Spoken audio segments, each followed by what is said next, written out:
Hi, I'm Pastor Kurt, and this is your 5-minute Bible study. Today, we're going to be looking at Matthew chapter 22, verses 15 through 22. Now, this scene begins with a Pharisee who comes up to Jesus with a question, but we're told that the question was in order to entrap Jesus in what he said. At this point in the gospel, the Pharisees are trying to get Jesus to say something stupid, something that they can then use against him later on. And this Pharisee thinks he's got the question that'll do it. He starts off by complimenting Jesus, by kind of laying the groundwork for his argument. He says, "We know you teach the ways of God in accordance with the truth. We know that you don't show deference or partiality to anyone." Okay, that's sort of his premise. Then he says, "Then what should we do about taxes? Should we pay taxes to the emperor or not? If you don't show deference to anyone, then maybe that includes the emperor too." So he thinks he's trapped Jesus. He thinks he's figured out the question that either way Jesus answers it, it's going to be stupid. Well, Jesus knows what's going on. He knows what this guy's trying to do. So he starts by saying, show me the coin that's used for the tax. They pull out a coin and they show it to him. It's a denarius. It's a coin that was paid for the daily wage. Jesus asks them, okay, whose head and whose title is on the coin? And they say, Caesar's. Then Jesus says his famous line, "Give to Caesar what belongs to Caesar, and give to God what belongs to God." In other words, if Caesar wants a coin, fine, give him a coin. Go ahead and pay the tax. But think about giving to God what belongs to God too. Okay, so then what belongs to God? Everything. Right? God created the world. God created the Pharisees. God created you and me. Everything belongs to God.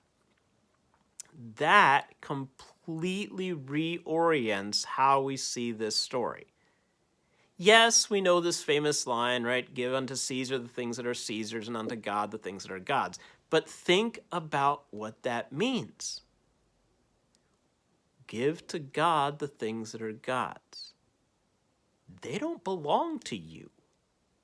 You don't belong to you.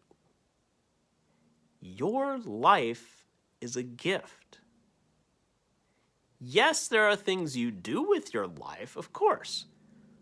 But the fact that you even have life is a gift. You didn't do anything to earn it or deserve it. You just got it. So the question is, what are you going to do with it?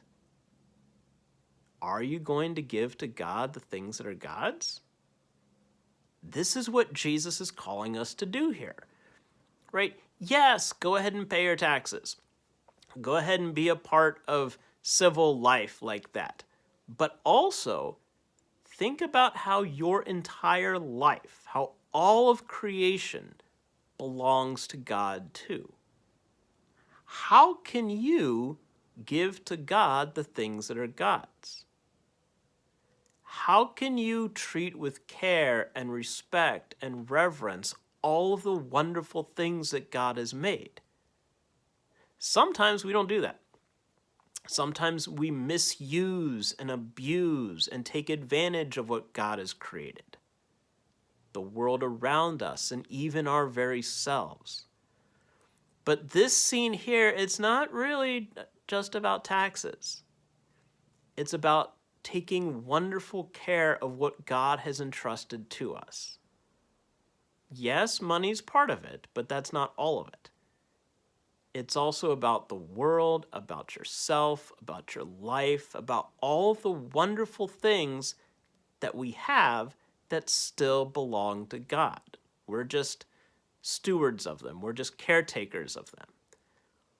When Jesus tells this Pharisee, give to Caesar the things that are Caesar's, and give to God the things that are God's, he's reminding him that there's more to life than just taxes.